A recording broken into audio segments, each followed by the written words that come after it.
This is verse 1 of the 16th chapter of the Gospel of John. It's the transition, really, from what Jesus has been saying to what he's now going to begin saying in connection with the unfolding description of this, which is commonly called the Upper Room Discourse. And here he begins by saying tauta. This is in the accusative. It's the neuter, plural.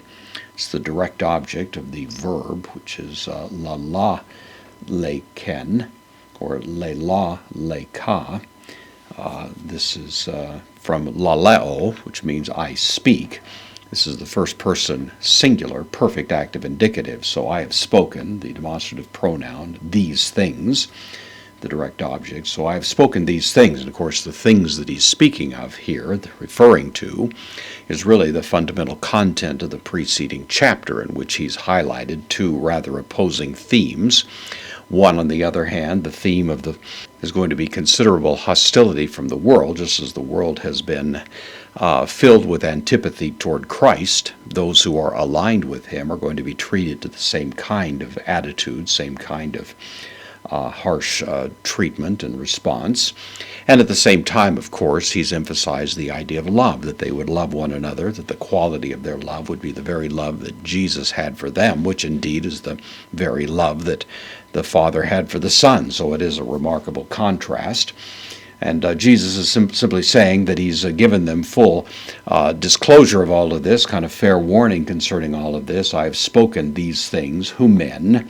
This is the indirect object, second person, plural, dative.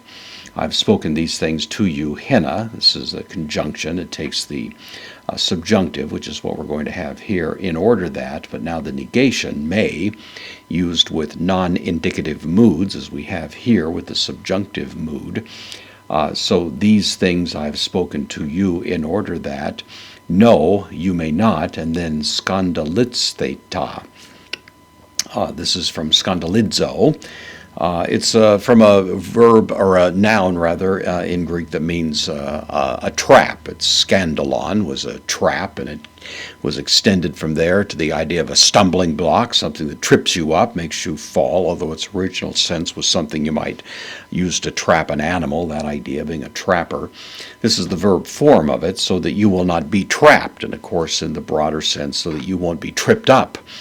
So that you won't be caught unawares, so that you won't be, in the way it's sometimes rendered, as scandalized. Of course, we have our word scandal from this. But that's the idea. I've given you fair warning of all of this, so that when these things occur, they're not going to catch you by surprise. You're not going to be shocked that they're happening and caught off balance.